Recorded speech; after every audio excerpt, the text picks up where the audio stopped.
Hello, আসসালামু আলাইকুম। আমি সোহাগ হাসান। আমি শিল্প সবাইতে আছি full stack web development mentor হিসেবে। আজকে আমরা একটা টিউটোরিয়াল দেখবো, যে টিউটোরিয়ালের মধ্যে আমরা দেখবো কিভাবে আমরা OWL Carouselকে ইন্টিগ্রেট করতে পারি। OWL Carousel কি করে সেটা আমাদের ওয়েবসাইটের মধ্যে বিভিন্ন স্লাইডার, বিভিন্ন ক্যারোসেল তৈরিতে আমাদেরকে হেল্প করে। সো চলুন দেখি আমরা ভিডিওতে কিভাবে আমরা OWL Carouselটাকে ইউজ করতে পারি।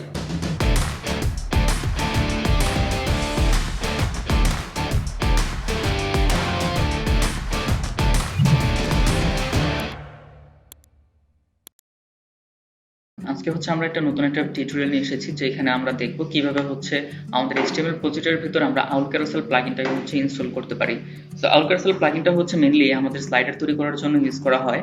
আমরা তার ডেমোটাকে যদি আগে একটু দেখে নেই, সেখানে গেলে আমরা ডেমোজে ক্লিক করি এবং এখান থেকে আমরা রেসপন্সিভ বা যে কোনো একটাতে ক্লিক করলে আপনি দেখতে পারবেন এখানে তাদের একটা ডেমো দেয়া, যে আমরা এই ধরনের বিষয়গুলোকে আমাদের প্রজেক্টের সাথে ইনক্লুড করার জন্য আমরা OWL Carousel প্লাগইনটাকে ইউজ করি। তো এখন আমরা দেখব কিভাবে এই প্লাগইনটাকে আমরা আমাদের HTML প্রজেক্টের সাথে ইউজ করতে পারি। তো আমরা অলরেডি আমাদের একটা HTML প্রজেক্ট আমার কাছে আছে অলরেডি করা। আমরা জাস্ট এই টেস্টিমোনিয়াল পার্টের ভিতরে আমরা এই প্লাগইনটাকে ইন্টিগ্রেট করব, যেখানে আমাদের ছবি এবং সাথে আমাদের কোটেশন দুইটা জিনিস আছে। আমরা চাচ্ছি এখানে এই জায়গাতে ছবি এবং কোটেশন গুলো স্লাইড হতে থাকবে একদম র্যান্ডম পার্সনের মতো করে। তো আমরা এই পার্টের মধ্যে আমাদের OWL Carouselটাকে আমরা ইন্টিগ্রেট করব। তো আমরা এটা করার উদ্দেশ্যে প্রথমে আমরা এই প্লাগইনটাকে ডাউনলোড করি। সো আমরা ডাউনলোড বাটনে ক্লিক করলাম, আমাদের পুরো ক্যারোসেল প্লাগইনটা ডাউনলোড হয়ে গেল। এবার এই প্লাগইনটাকে ইন্টিগ্রেট করার জন্য তার কিছু ডকুমেন্টেশন আছে। আমরা ডক্স থেকে সেই ডকুমেন্টেশনটা পড়তে পারবো। তো প্রথমে আমি ডক্সে ক্লিক করলে আমি এখানে চলে আসতেছি, যেখানে আমি এই প্লাগইন সম্পর্কিত কিছু ইনফরমেশন আমি এখানে দেখতে পারবো। এরপর ইনস্টলেশন প্রসেসে গেলে আমি এখানে দেখতে পারবো যে কিভাবে আমি এই প্লাগইনটাকে ইউজ করতে পারি। তো প্রথমেই আমাকে ইনক্লুড করতে হবে দুইটা CSS ফাইল, যার মধ্যে একটা OWL Carousel main.css আর একটা OWL theme default main.css। দুইটাই প্লাগইনকে ইউজ করার জন্য রিকোয়ার্ড ফাইল। এবং আরেকটু নিচে গেলে আমরা দেখতে পারবো সেখানে জাভাস্ক্রিপ্ট অ্যাড করা, যেখানে jQuery main.js অর্থাৎ এক jQuery লাইব্রেরি, এবং স্ক্রিপ্ট নিচের দিকে আরেকটা আছে OWL Carousel main.js অর্থাৎ এটা আমাদের এই প্লাগইনটা ইউজ করার জন্য jQuery তার ফাইল অর্থাৎ তার জাভাস্ক্রিপ্ট ফাইল। এই চারটা জিনিস আমাকে ইনিশিয়ালি ইউজ করতে হবে এই পুরো প্রজেক্টের ভিতরে আমি তাকে ইউজ করতে গেলে। সো আমরা যেহেতু এটাকে ডাউনলোড করে ফেলছি, এখন আমরা এটাকে ইন্টিগ্রেট করব। সো আমরা আমাদের ডাউনলোডস অপশন থেকে ফাইলটাকে আমরা এখান থেকে কাট করলাম। তারপর আমরা এখান থেকে এসে স্কুল ফোল্ডার, যেটার মধ্যে আমার প্রজেক্টটা আছে, সেখানে এসে আমি তাকে এক্সট্রাক্ট পেস্ট করে দিলাম। এই জিপ ফাইলটাকে এবার আমি এখানে একটু এক্সট্রাক্ট করে নেব, অর্থাৎ আমার যে রেকর্ড ফাইলগুলো সব এই ফাইলের ভেতরেই আছে, এই প্লাগইন ফোল্ডারের ভেতরে আছে। সো আমরা এটাকে এক্সট্রাক্ট করে তার ভেতর থেকে ওই ফাইলগুলোকে আমরা খুঁজবো। তো আমরা ভেতরে ঢোকার পর ডিস্টের ভেতরে চলে যাব, যেখানে আমি অ্যাসেটস এর ভেতরে গেলে অনেকগুলো CSS ফাইল পাবো। এতগুলো CSS ফাইল আমাদের দরকার হবে না, আমাদের শুধু লাগবে এখান থেকে OWL Carousel main.css, যেটা ওখানে নাম বলা ছিল, এবং সাথে OWL theme default main.css, দুইটা ফাইল আমাদের দরকার। আমরা এখান থেকে কপি করলাম এবং আমাদের মেইন CSS ফাইলে যে তাদেরকে আমি পেস্ট করে রেখে দিলাম। এরপর আমরা আবার প্লাগইন ফোল্ডারে ঢুকবো। এখানে গেলে ডিস্টের ভিতরে গেলে OWL Carousel main.js অর্থাৎ জাভাস্ক্রিপ্ট ফাইলটা আমাদের রিকোয়ার্ড। তো এটা আমরা এখান থেকে কপি করি, আমাদের যে একটা নিজস্ব JS ফোল্ডার আছে সেখানে তাকে আমরা এখানে রাখলাম। সো এতটুকুতে যেটা হলো যে আমাদের প্লাগইনটা আমাদের প্রজেক্টের ভিতরে ইনক্লুড করে নিলাম, বাট এখন আমাদের লিংকিং করতে হবে। সো আমরা আমাদের প্রজেক্টের একদম উপরের দিকে চলে যাচ্ছি হেড পার্টে, যেখানে আমাদের CSS ফাইলগুলো লিংক করতে হয়। তো style.css যেখানে আছে ঠিক তার উপরে আমরা লিংক করব।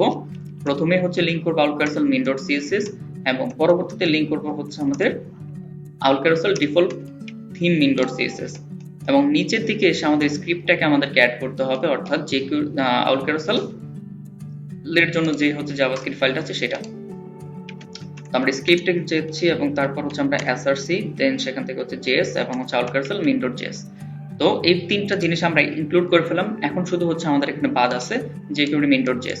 তো jQuery main.js টাকে আমাকে ইউজ করতে হবে ডিরেক্ট jQuery.com ওয়েবসাইট থেকে আমরা নিয়ে আসতে পারি। সো এই লাইব্রেরি ফাংশন ফাইলটাকে আমরা jQuery.com এ চলে যাব, যেখান থেকে ডাউনলোডে গেলে আমরা নিচের দিকে যদি আসি, সেখান থেকে গুগল সিরিয়ান অপশন আছে এবং এখান থেকে আমরা পুরো ফাইলটাকে নিয়ে নিতে পারি। সো এখানে আসলাম, তো এখান থেকে এটাকে কপি করলাম এবং আমরা সবগুলো স্ক্রিপ্টের উপরে তাকে রেখে দিলাম। তো এই পর্যন্ত আমাদের পুরো প্লাগইনের কলিংটা শেষ, অর্থাৎ প্লাগইনটাকে কিভাবে এখানে আমরা ইউজ করতে পারি সেই ইউজেসটা শেষ। এখন আসলে ফাইনালি এই প্লাগইনটাকে রান করতে হবে। সো ফাইনালি প্লাগইনটাকে রান করবে HTML এর ভিতরে। সো তারও একটা মার্কআপ আছে, যে মার্কআপটা হচ্ছে আপনি যাদেরকে স্লাইড করতে চাচ্ছেন তারা হবে হচ্ছে আইটেম বা পাশাপাশি আইটেম, এবং তাদের প্যারেন্টে হচ্ছে আপনাকে একটা ক্লাস নেম ইউজ করতে হবে যেটা হচ্ছে OWL Carousel। সো ক্লাস নেমটা ভুল হলে তখন হচ্ছে আবার ক্যারোসেলটা কাজ করে না। এবং আরেকটা জিনিসের প্রয়োজন, সেটা হচ্ছে activation code. So call the plugin option, এই কোডটুকুকে হচ্ছে আপনাকে ইউজ করতে হবে একদম OWL Carousel main.css এর ঠিক নিচে। তো সেখানে আমরা একটা স্ক্রিপ্ট ট্যাগ নিয়ে তারপর হচ্ছে আমরা এখানে কোডটাকে হচ্ছে রেখে দিচ্ছি। So call the plugin option আমাদের ডান। এবার আসেন আমরা একটু প্র্যাকটিস পারপাসে একটু দেখি যে কিভাবে এইভাবে হচ্ছে আমরা কাজটা করতে পারি। সো এখানে যেটা বোঝা যাচ্ছে যে আপনার কন্টেন্ট গুলো হবে কি আইটেম ডিভের ভিতরে, এবং প্যারেন্ট হচ্ছে OWL Carousel ইউজ করতে হবে। সো আমি জাস্ট এখান থেকে OWL Carousel ক্লাস নেমটাকে কপি করলাম এবং আমরা এখানে আসি। জাস্ট আমি একটু আপনাদেরকে ডেমো দেখাচ্ছি। So OWL Carousel class name আমারও একটা দিলাম। এখানে হচ্ছে আমি আরো কিছু ডিপ কল করতেছি, যেখানে ধরেন দিলাম হ্যালো, অনেক কিছু আইটেম হচ্ছে আমি এখানে দিচ্ছি, জাস্ট দিচ্ছি হচ্ছে, তারপর বলা, তারপর দিলাম হচ্ছে জাস্ট লাইক হচ্ছে সালাম। এরকম ধরেন 4টা আইটেম আমি দিলাম, এই 4টা আইটেমকে আমি স্লাইড করতে চাচ্ছি, সেজন্য 4টা আইটেমকে আমার পাশাপাশি থাকতে হবে এবং তার প্যারেন্টে হচ্ছে আমাকে কল করতে হবে OWL Carousel। এবার যদি প্রজেক্টটাকে আমি একটু রান করে দেখতে চাই, তখন আমি দেখতে পারবো আমার প্রজেক্টের একদম নিচের দিকে হচ্ছে স্লাইডটা হচ্ছে কন্টিনিউ হচ্ছে। তো দেখেন হ্যালো হোলা, এই যে এখান থেকে কিন্তু হচ্ছে আমার সালাম পর্যন্ত এখানে পুরো জিনিসটাই কিন্তু হচ্ছে আমার এখানে স্লাইড হচ্ছে। দ্যাট মিন্স কিন্তু আমার স্লাইডারটা রান হয়ে গেল। সো আই থিঙ্ক সবাই বুঝতে পারলেন। এখন এই সেম স্টাইলে হচ্ছে আমাদের প্রজেক্টের ভিতরে ইন্টিগ্রেট করতে হবে।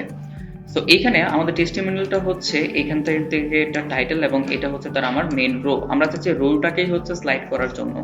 সো এই রোটাকে যদি হচ্ছে আমি স্লাইড করতে চাই, এই রোটা আমার এখান থেকে শুরু করে এই পর্যন্ত। সো যেহেতু এই পর্যন্ত পুরো রোটাকে আমি স্লাইড করতে চাচ্ছি, দ্যাট মিন্স এই রোটা হবে কি আমাদের পুরোটাই হচ্ছে একটা হবে আইটেমের মধ্যে, মানে এটা হবে আইটেম। সো এখানে আমাদেরকে আরো একটা ডিপ কল করতে হবে, যে ডিপের ভিতরে ক্লাস নেম হবে হচ্ছে আমাদের OWL Carousel, এবং এই রোটাই হচ্ছে আমার 2-3 বার হচ্ছে তারা হচ্ছে পাশাপাশি আইটেম হিসেবে থাকবে। সো আমরা হচ্ছে এই রো এর ভিতরে মানে OWL Carousel এর ভিতরে 2টা-3টা হচ্ছে আমি অ্যাপ্লাই করে দিলাম। সো যদি আমরা এবার আসি, সেখানে দেখতে পাচ্ছি এখানে আমাদের 3টা আইটেম হচ্ছে দেখা যাচ্ছে, বিকজ আমাদের প্রথম ইনিশিয়ালি আপনি যদি এখান থেকে অপশনে যান তাহলে দেখতে পাবেন তার কিছু ডিফল্ট সেটিংস আছে। তার মধ্যে একটা ডিফল্ট সেটিংস হচ্ছে তার আইটেম ডিফল্ট ভাবে হচ্ছে কল করা থাকে 3টা, বাট আমার এখানে দরকার হচ্ছে একটা করে। সো দ্যাটস আমাকে এই অপশনগুলোকে চেঞ্জ করতে হবে। সো চেঞ্জ করার জন্য আমাকে হচ্ছে স্ক্রিপ্ট যতটুকু লিখলাম সেখানেই এখানের যে OWL Carousel এর ব্র্যাকেটের ভিতরে যে সেকেন্ড ব্র্যাকেট দিবেন, সেখানে যাওয়ার পর হচ্ছে আপনি এখানে আইটেমস কমা দিয়ে আপনি হচ্ছে বলেন 1 এবং জাস্ট লাইক শেষে কমা। তো যখন আপনি 1 বলে দিচ্ছেন, দ্যাট মিন্স হচ্ছে সেখানে বলে যাচ্ছে সে হচ্ছে একটা আইটেম আপনার এখানে চাচ্ছে। এবং এখানে আরো অপশন দিয়ে আপনি জিনিসগুলোকে আরো মডার্নাইজ করতে পারেন। সো যেমনটা হচ্ছে এখানে আপনি বলতে পারেন যে মার্জিন কেমন হবে, লুপ হবে কিনা। সো অলরেডি কিন্তু এখানে আমাদের কোনো লুপ তৈরি করা নাই। সো আমি একটা জায়গার সময় পরে যে কিন্তু আমি এখানে স্টাক হয়ে যাচ্ছি আর মুভ করতে পারছি না, দ্যাট মিন্স আমার লুপটা অফ করে দেওয়া। তো যদি আপনার লুপটা অফ করা থাকে, ডিফল্ট ভাবে অফই থাকে, যদি আপনার দরকার হয় সেক্ষেত্রে আপনি তাকে ট্রু করে দিতে পারেন। সো আমি সেক্ষেত্রে এখানে বলি যে হচ্ছে loop TRUE true, just true বলে দিলে তখন হচ্ছে আমাদের এইখানটার যে লুপটা আছে সেই লুপটা কন্টিনিউয়াসলি ঘুরতে থাকবে। তো এখন আপনি যদি এখানে দেখেন ক্যারোসেল কিন্তু আমার হচ্ছে প্রিটি সিম্পল জিনিস, এবং এখানে আরো অপশন আছে সেন্টার মোড, মাউস ড্র্যাগ, পুল ড্র্যাগ। সো অনেক অপশন আছে, এই জিনিসগুলো নিয়ে হচ্ছে আপনারা দেখলেই এই জিনিসগুলোকে হচ্ছে ইউজ করতে পারবেন। সো আই হোপ সবার ভিডিওটা ভালো লাগলো। আমরা দেখে ফেললাম কিভাবে হচ্ছে OWL Carouselকে হচ্ছে আমরা একটা HTML প্রজেক্টের মধ্যে লাইভ প্রজেক্ট ইন্টিগ্রেট করতে পারি সেই জিনিসটা। আশা করি সবার কাছে ভিডিওটা ভালো লেগেছে।